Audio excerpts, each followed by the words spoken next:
Welcome to the Louder Than Silence podcast with your host, CG Wagner.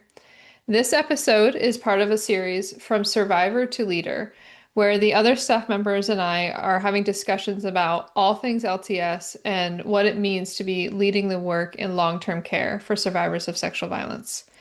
It's a mix of our own personal experiences, the work that our team does, and how those two things impact each other. Our hope is that survivors feel seen and validated, and supporters gain a deeper understanding of what the healing process looks like. Our episode today is When Your Support System Doesn't Actually Support You, where we're going to take a look at the impact of people responding poorly to a survivor's story and how we have navigated that process. With me today, I have our program manager, Joe, our development manager, Brittany, and our social media and marketing manager, Christy. Thank you, ladies, again for joining this fun, super fun conversation where we talk about really hard things. So thanks for that. Um, as usual, we're just gonna jump right in and get going on this. The reason that we're doing this particular conversation today is that somebody in our community recently reached out to share that they had a challenging experience with some communication and somebody kind of reacting not so great. And so we realized that, hey, this is something that we hear a lot in our community. And so maybe we should have a conversation about it. So if you're wondering why this, why today, that is exactly why.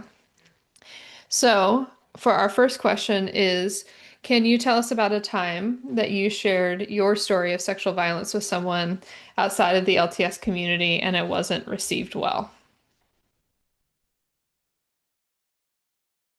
I love that we're having this conversation right now as we record it. We're like heading into the holidays or in the holidays. And so for me, when I think about this conversation, unfortunately, a lot of my not so great conversations have been with family members, and like my faith community when I still had a faith community.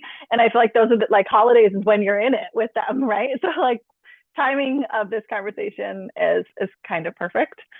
Um, so I sat with this question, and it's interesting because I am the type of person where I've had a lot of people come to me with their stories. Like even before I worked in this field, I would have people come to me and share their story. And so a lot of times when I shared my story, it was like somebody had already shared. And so they already had shown that they were like open to the topic and safe to have the conversation around it.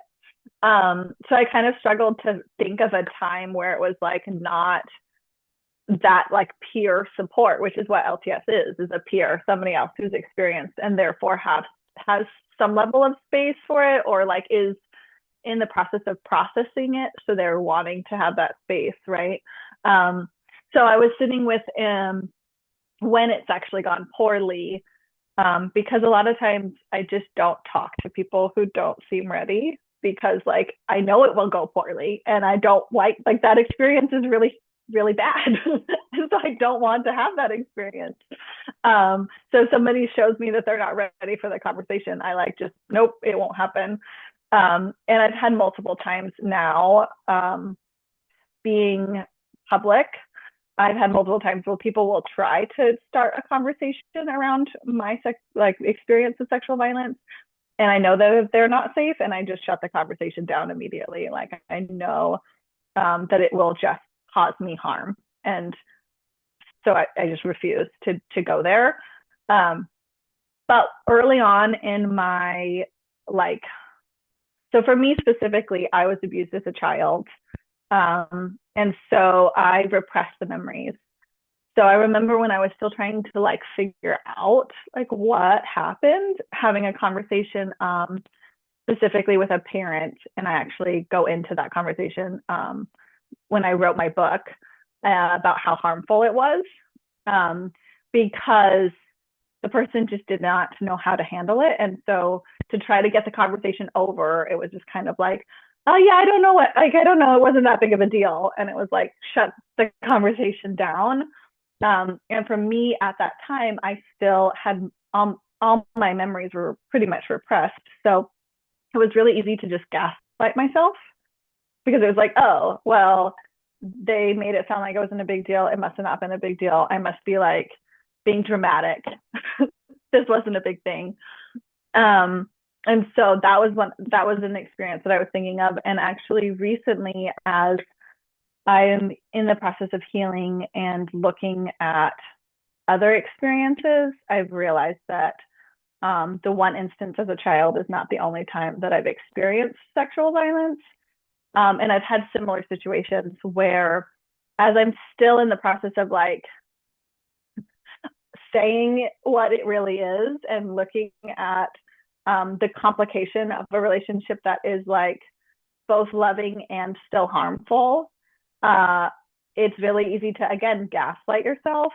And so I did have a time recently where I shared an instance that was abusive. And the person who I was sharing it with was like, "Are you sure? Do you think that maybe you're making it more than it was?" And it is very easy to have that dialogue in my own head of like, am I making this more than it was? Um, and so, yeah, not a great experience because, like, when you're already wishing it wasn't abusive, like wishing it wasn't as bad as you actually know in your bones that it was, when somebody questions that, it just makes you wish so hard that it like that they are right and that you are wrong. Um, so yeah, both super not great experiences. Um, that, like I said, I have learned to not open that conversation with people that I don't feel like are safe because those experiences are very hurtful.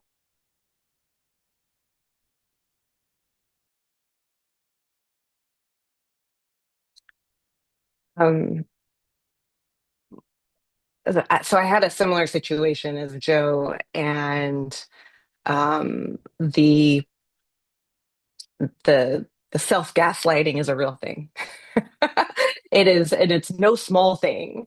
And at the time, I think a lot of us maybe can't identify it now, having gone through LTS, having gone through lots of therapy, continuing with therapy, I can observe that, am I gaslighting myself? What do I know to be real and true? And what is their like experience compared to my own? It's been an extremely useful, lack of a better word, tool, to learn to try and not gaslight yourself, especially in conversations that are so challenging as these are. Trying to figure out where to start and what to share with this question, I have had, unfortunately, several conversations with multiple people who were in my inner circle at the time that were not well received. And I left feeling very unsupported. After going through the LTS cohort, I did share with a family member about one of my experiences. And I had also shared with the same family member um, years before about a different experience that I had endured when I was in college, and told them immediately. And the reaction was different, but it was honestly quite similar. And I think I was expecting something different, but instead I was expecting empathy, and I was expecting them to feel this anger on my behalf at what I had gone through. And I received, that didn't happen. And those were the exact words I was told, and it was heartbreaking, honestly. Um, I now know that this person was probably responding out of some of their own unresolved trauma. But at the time, it was gut wrenching, and I didn't know quite how to respond to their response. There was this wave of shame that rushed over me, and still some gaslighting of myself. Am I like questioning it? Well, they think it didn't happen. Maybe it didn't happen, but I, the memory is as clear as day, and I know what happened. But it does cause confusion, and since the response was so different, completely different than what I was expecting, I just remember being in the state of kind of unknowing for a moment and not trusting myself. Um, and then there came lots of anger. I became really angry at their response and disappointed that, this person's family member didn't show up for me in the way that I needed. So that resulted in a lot of pain and a lot of hurt.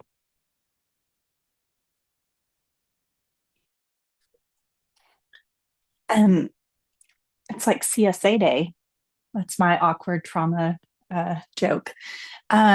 So, they're talking about CSA and childhood sexual abuse. And, I think so often we have so many people who come through the program who there is an aspect of that's their experience. And so for me, I was in pondering this question. Um, I have both. I have a CSA, which is childhood sexual abuse, and then I had assault as an adult, as a married adult, not by my spouse, but as a married adult. And so I was kind of sitting here thinking, kind of pondering on that the past couple of days and thinking about it. And so in regards to the CSA, my first experience in saying something, I had a weird dynamic. I was living in a children's home. And so it was the house parents that I told it to. Hey, this is happening to me. And back in the 80s, we did like a point guard system. And so I just remember getting my points taken away that day because I didn't wait. And I kept interrupting one of the other people that lived in the home. There was like girls on one side, boys on the other. And I know like in our swath of community that there are people from all kinds of backgrounds. And so that's the first time my home environment was actually a very safe environment. And so being in that kind of environment that's when I was exposed to a lot of different things. And so I just remember the thing I internalized, I was sitting there thinking, like, what did I internalize then? And it was, if you speak up, if you say something, there will be consequences. And so what I know statistically is that if someone doesn't speak out in the first 5 years, they'll be in their 30s or 40s before they say something again, if they say something again. And that data, like I'm always fascinated by data, and that marker is very true for me. I said something, I spoke up, I said something, I received consequences. That was just the 80s, guys, but received consequences. And so then, therefore, didn't speak up about it again. So when I did return to live with my mom, like in my home environment and those different things, it wasn't something that I would have brought up just because of that initial response. And that initial response feeds into experiencing assault as an adult with kids, happily married, all the things. Like none of that stuff matters, but like we don't have a framework for that also. Does that make sense? Like generally when people talk about assault, they talk about assault in a way of like when they were at college or when they were here or when they were here, but not in this dynamic of, oh, as a mom of 3, at the time when this occurred. And so I remember, I'm giving you a version of a healthy response, by the way, right now. I came home that day and I didn't really know what happened. I just knew I felt very uncomfortable and remember saying something to my spouse about it. And because we're not talking, I'm like on a tangent. We're not talking about like, I would have known if I was assaulted or not. So we're talking about assault by touch. And told my husband about it. And his response was, I'm so sorry that happened to you. when I finally did say something to him. And so there's just a different dichotomy, right? Like this little girl, this little younger girl, me, I pictured her not ever speaking up and saying a word. And then this adult me feeling supported by someone that I loved and trusted and trust and feeling heard for the first time. And so kind of passed over it because like, what do you do, when you're like a young mom? So I kind of passed over it, didn't think much about it again until when I started going through LTS and realized just the dynamic of that. And what people who experience harm, they're not questioning, we gaslight ourselves. We're not questioning the physiological, like what we know to be true as harm, like what is true, what happened, the assault, all those different things. It's more, it's so ingrained in us to question, like, well, what did we do? So I can look at kindergarten me and go, what was she doing that put her in that position? I can look at, 24-year-old me and go, well, what did I do that put me in that position? And so I've talked with different friends over the years as I've shared, and it's really interesting when you get into conversations, and like Joe was saying, you kind of pick up pretty quickly if I feel like they're safe enough to talk to about it. And so through the years, it's been really interesting when I've talked to males who've asked questions, and their idea is that, well, why wouldn't a kid say something? Like, we've taught our kids to say something. And so that's why I wanted to address this way, is because so often, like, yeah, you've told your kids to say something, maybe. However, if you don't create the space for them to say something, then it may not go anywhere, right? Like if you question them, or if they don't feel like they can trust you, all of those, there's so many different dynamics that come into it. And oftentimes, not to like comment on Brittany's, but something that I see all the time is like, when I finally did share with some family members, they internalize that as like they did something wrong. And so like it couldn't have been that bad, or it couldn't have happened that way, because they think like they failed.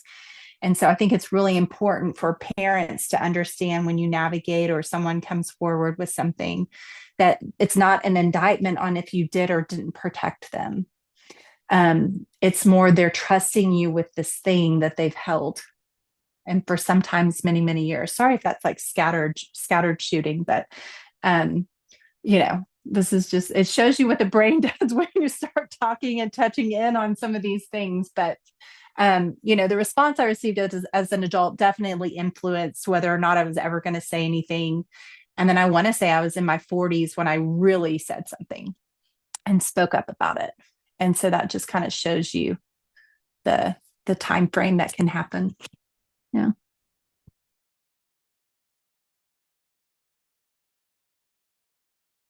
Even though I know all of your stories and we've had many conversations, still like hearing about how people responded poorly to each of you, like it bubbles up so many things that I want to just be like, no, like that's not okay. That should not have happened. And like that can be true. And also I can sit with the like, there's nothing I can do to fix that. But just also wanting to acknowledge that like sitting here is just like, oh, okay, I mean, this is a real thing, right? Like, I want to have the conversation.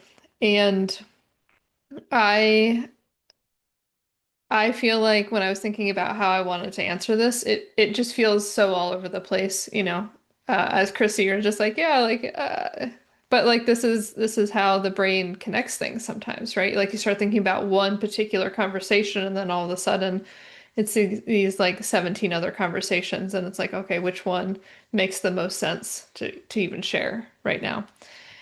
But I do remember the very first time in my 30s, to Christy's point, where was I had like typed up my story and I was going to share it with somebody. And that person knew that like that was the intent, like we had talked about it ahead of time. And it's actually something that I wrote about in the book that's going to be released next week is like this, what was it like to kind of go through this whole process. And the way I described it was like I was in the corner of the room watching myself read from my piece of paper to the other person. And I was so disconnected from the actual words. Like the words like could not have possibly described me and my experiences. Like it had to be somebody else, right? Like it was like so I was so dissociated. Like I was barely in the same building as myself at that point. And the person that I shared with initially, I thought was responding well because like they started to like tear up and it was a like I'm sorry that like you went through something like that. That was so awful. And it was the first time I felt like seen. And then their emotional dysregulation just like took over the whole interaction. Like could not like put it back together. Just it was then me comforting them because like they couldn't emotionally handle the story of my life. Right. And so like then there's this like bizarre situation of like so like people can't even handle just hearing about what like the hell that I've lived through. Like what am I supposed to do with that? Like what like where do you even go? And I kept trying to find somebody who could just like create the space for it. And I wasn't in a great place, obviously, myself at that point. And so there were a lot of people in my life who I thought were safe, like who I thought would be able to like sit with this and hear it. And it was for me a very consistent, like I would say like, hey, I want to share this thing. It's going to be hard. People would be like, yep, I got it. I can do this. And then just like not be able to handle it. Just like time after time this happened. Um and then I shared with some family members who became so dysregulated that they then decided to contact another family member to force me to share with that other family member because like now everybody has to know apparently. And so then it became this like weird like confrontation thing of like why didn't you tell me before like all of those pieces of it. And it like there's still that very tender part of me that like remembers those times. And I mean, honestly, it was part of the fuel for why Louder Than Silence exists, right? Like I had experienced so many of these instances where it's just like desperately wanting somebody to hear me and not make it about themselves. And I like consistently could not find that. And it was so isolating. And that's I mean it just it changed how I saw the world. It really kind of shone the spotlight on like the hypocrisy that I was experiencing in my life where I was having to like put on this like smile, like, everything's great. And like in reality, it was just like I am living my own private hell and like who even cares? And that is a very lonely place to be, for sure. And it's even as I say, all challenging to just like see the rest of you just like nodding and being like, yep, I hear that. Because it's like, because I know because I've sat in these spaces enough that even if your story's not exactly the same, you're like, I feel that in my soul. Like it's it's not a foreign concept, sadly, for us. Um, so I'm gonna have you all think on your feet for a second. So be prepared. I want to skip what we were going to have for our next question and go to what is one thing you'd like every person to know about making space to listen to someone's story? I think it's really important that we have this conversation because we just spent a chunk of time talking about like what it has meant to us to have these reactions that hurt us. And so what does it look like for somebody to make sure that they're not like going down that same path?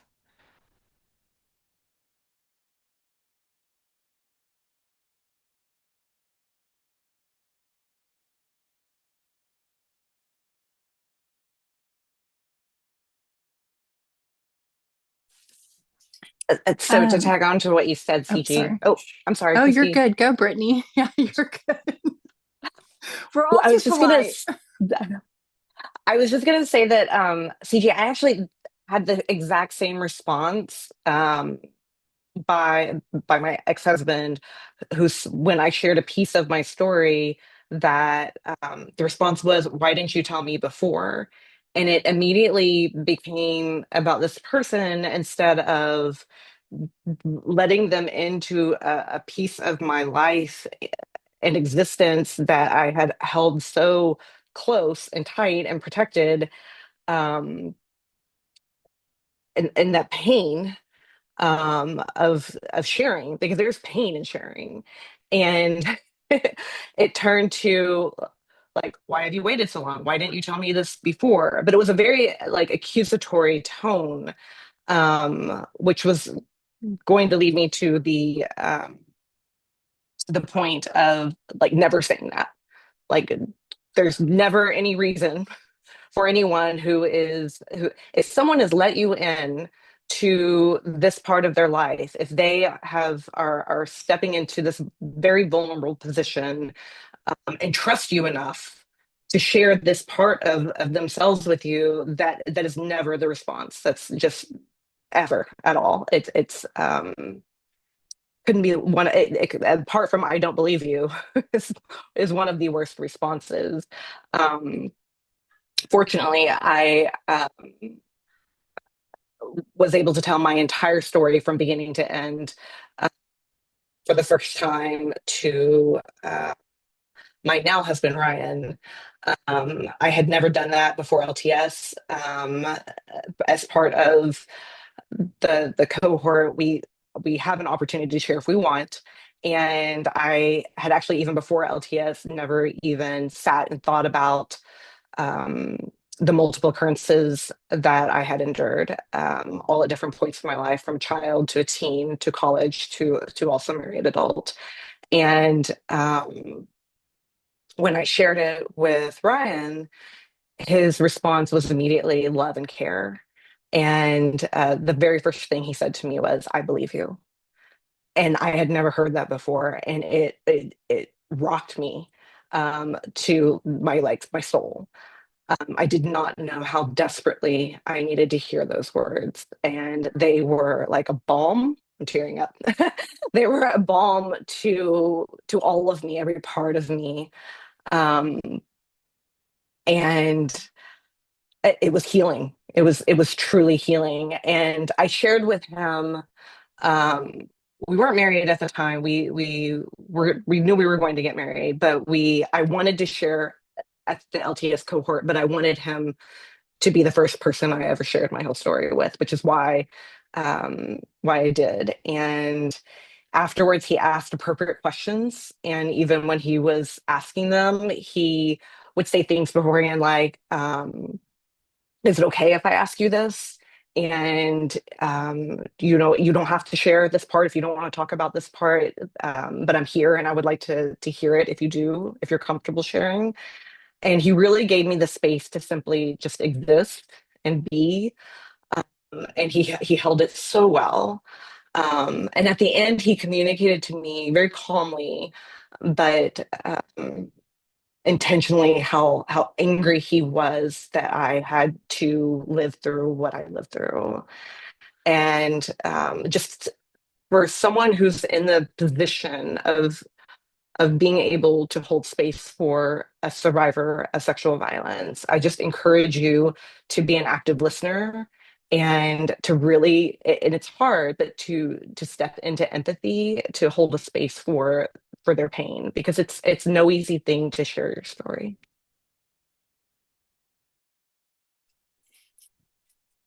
To piggyback on, what Brittany was saying, I think the first time that I ever like told the whole thing, right, and one like continuous, was after going through the LTS cohort. We have an opportunity in going through the cohort to write our stories, and share them with the group if we want to share them with the group. And I think that was the first time that I always had like shared bits and pieces, when I felt like it was relevant towards something, but had never shared it in its entirety.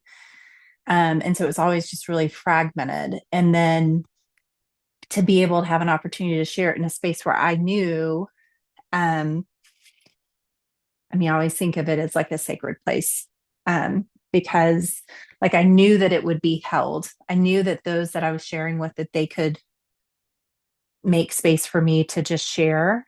And even in that, it was, do you mind if I ask you a question? And then after that, it's not that it makes it easier to share your story. It's who gets the honor, like holding the story I've held my whole life. It's not just anybody. And so who do I feel comfortable enough sharing with? And now I practice that as a little bit differently, because I always want someone to know they have a safe space. And so I want to, I might mention something or say something, with people when we're kind of talking about deeper subjects. Around my kids' friends, I always want them to know that I'm someone that they can come to if something happens. Like, that's so important to me. And so it's not that you become the thing that you needed, but in a way you become the thing you needed. Like, you become the person that you needed for others. And a lot of that is just literally sitting there and keeping your mouth shut and just listening. And yeah, I think that makes a big difference, and not passing judgment, not going through. Some of us that are more analytical, right? Like, we want to kind of figure out the whole thing. And I remember sitting with someone one time and them saying, and they made a comment. I was like, you should be able to like literally walk down the street naked, butt naked, not have anyone say any kind of crap to you, not experience harm. Like, you should just be able to do it.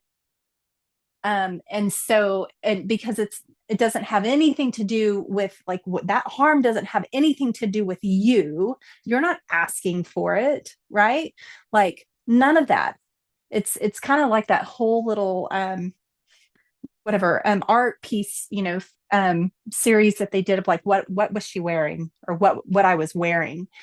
And so I have this like really strong mentality of like, you should be able to just walk down. You should be able to do the whole thing and not have harm come. And so, changing the narrative that the assault is about the assaulter, the abuse is about the abuser.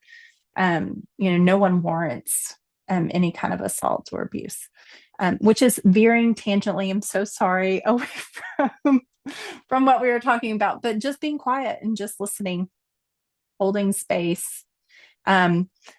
I have said to people, instead of saying, what do you need from me? People don't know what they need from you when they navigate this, because no one expects to navigate this. And so even when they're processing it, even if it was in childhood, and then you start dealing with it, like, they don't know what they need. And so one of the things that I try to do is, hey, is it okay if I check in with you in a couple of days to see how you're doing? Because maybe in a couple of days, they might be like, I could really go for coffee.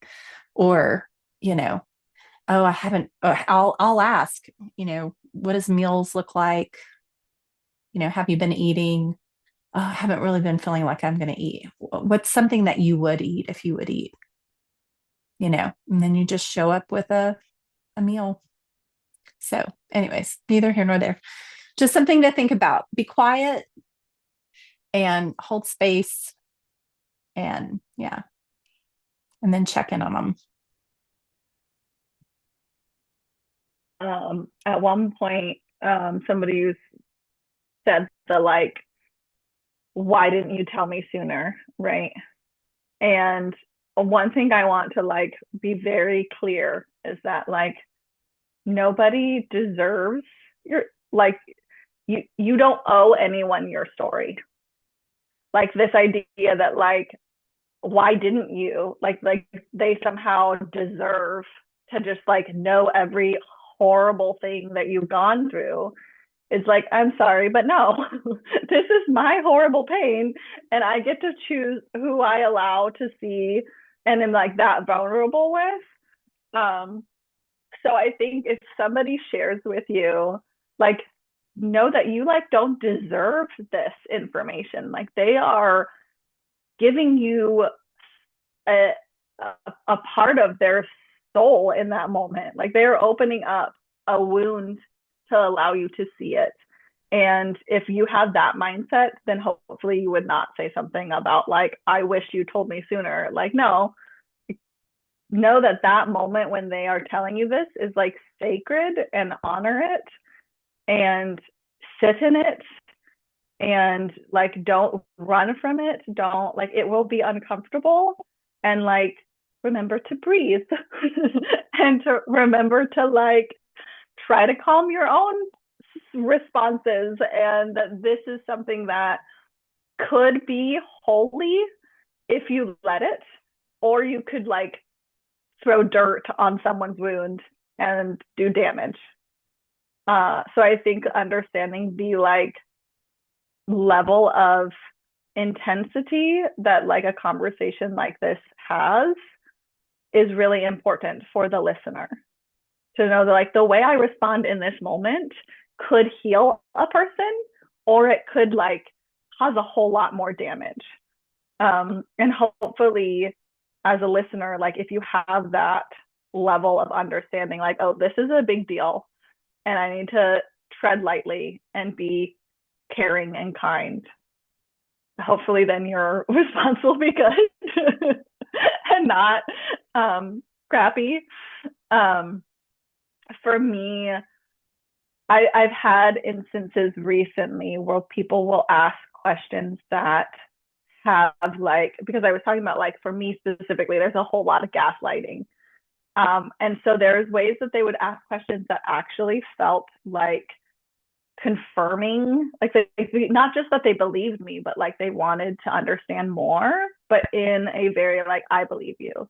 Like I had somebody ask me how violating that incident felt, because it was one of those where I was sitting in like, is this an essay? Is this just like what is this? And their response of like, in that word, they were saying it is violating. Like they see this is a violation, but like, how did that hurt you? Like I care enough to know how painful that was, and sit in this with you. And I remember like that specific moment with somebody was like, for me, it was an oh shit moment, because at that point, because I had gaslit myself so much, I like hadn't seen it as violating, because I just told myself like, no, it's just like an unhealthy relationship. And then them being like, how violating did that feel? So they're telling me to check in with my body, which I've spent my whole life ignoring and not listening to, right? Because as anyone who knows me in this space knows, I was violated as a child and then told it wasn't a big deal. So the impact of that was my whole life telling my body it's wrong. I can't trust it because it couldn't have been a big deal. Parents say it wasn't a big deal. So in that moment, and this is fairly recently, somebody telling me like, how does it feel in your body? It was very like, oh crap. Okay, that was violating. Thank you for letting me know. And now I get to figure that out.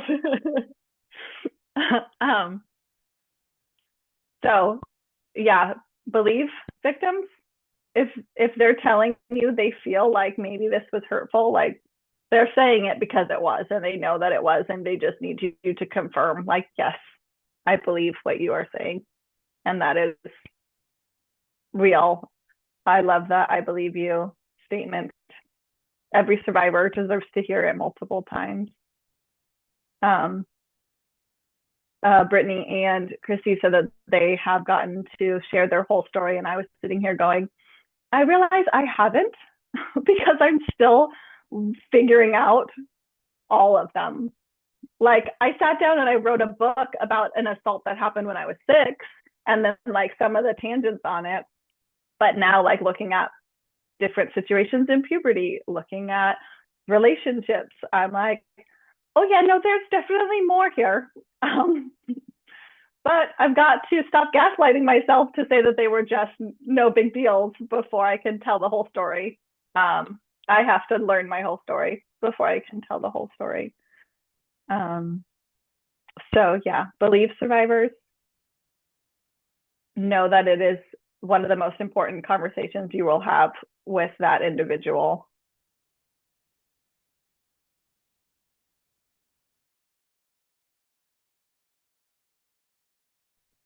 I love all of your answers. Christy, I particularly appreciate that you brought in the like follow up thing.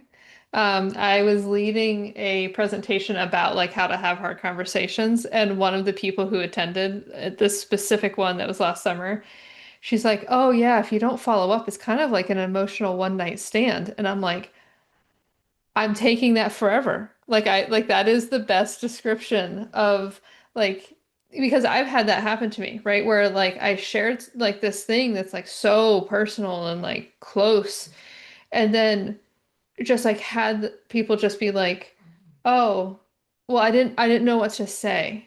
And it's like you couldn't say, "I was thinking about you. How are you feeling after sharing with me?" Like like it's not so complicated, right? It is just being willing to sit in that discomfort. And that's often what I tell people, right? Like people need to be comfortable sitting in discomfort and not try to make the discomfort go away. It's when people are trying to make the discomfort go away that we end up with all of the weird reactions that we talked about, right? It's because the priority is my discomfort as the listener is the thing that I need to focus on instead of focusing on being there for the other person who's sharing. And so that's my biggest thing. Be able to sit with the discomfort, be able to regulate your own emotions, right? Like these things are very challenging to hear. Like nobody's saying they're not, right? But if you become like enraged and can't have a conversation, that's not helpful. If you are overwhelmed with grief and just like start sobbing and you can't keep having the conversation, that's not helpful, right? Like we need to be able to like deal with our own response so that we can keep showing up for the other person. And um and I think it's just really important. One of our guidelines for our workshops that we have in LTS is to not just automatically give advice, right? That like we can't like it's not a car with a flat tire. Like nothing you can say will fix the problem. Like the problem is like permeates every part of a human. And so trying to like quote fix it and like just have the right advice or like say the right words or have the right platitudes just layers on top because then it's like oh now I'm the problem to fix. It's not just that there's like this big awful thing that happened to me.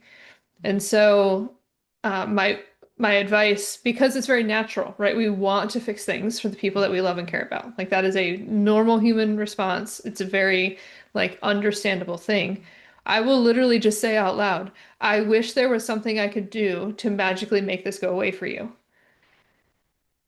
Because that is the truth. I do wish that that was the case, and I am fully acknowledging it's not the case. Like, and And so like if you're sitting in this space and you're just like you have all these things where you're like, oh well, like this can help and this can help, just acknowledge out loud, I want to do so many things to help you, and I recognize that I can't fix it for you, but I can keep showing up for you. And that is actually the thing that makes the difference.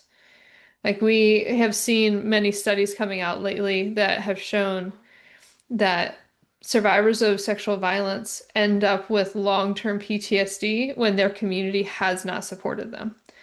Like when Joe is saying like this changes people's lives, it changes people's lives. Like you creating space for somebody's story, saying as Brittany said, I believe you, actually helps reduce PTSD symptoms in people. Like that, like And for somebody who has lived through PTSD, like that impact is like it's magical. Like it just like it's almost indescribable to have somebody unintentionally or intentionally say and do something that lightens your burden. And like that's what I hope, and like collectively we hope for the people who are listening to this who want to create good space for other people in their stories is you have the opportunity to help change the trajectory of somebody's life. Because what you want is for that person to walk away and say, I know I can always count on that person. Because that's the thing. Like that's the thing that actually matters. When you've had somebody violate your trust in such a like horrifying way, we need as many people showing us good, healthy relationships as possible. That is the thing. And I would love to just like scream that from the mountaintops forever, but I'll stop there. So we only have like 2 more minutes. I wanted to just check in. Is there any last things that any of you would like to say before we wrap up for today? Um, CG, you mentioned your chapter of the book. Could you please actually plug the book? Yes, I could actually plug the book. Thank you, Joe. Um, the book is Empathy Impact, and I am one of the contributing authors. It's 15 women who are writing about their stories of how empathy like totally changed their lives. And so I wrote kind of like the Louder Than Silence origin story, right? Like how we came to be is connected to everything that I've been through. The book will be coming out December 16th. So presumably by the time all of you are listening and watching this, the book will be live. So please go buy it, support. All royalties from the book sales go directly to Louder Than Silence. So it's not just a like, oh, CG did this thing and that's cool. I like to think that. But it also will directly go to support this work, which changes lives. So thank you, Joe, for that reminder. Anything else, ladies? All right. Well, we're going to wrap it for today. We had 2 whole questions that we didn't even get to for this conversation. So obviously we'll be diving into this again at some point. But I do want to thank all of you for being willing to share what this process has been like for you and helping other people understand. Like this does change people's lives. And I appreciate your willingness to hold that space.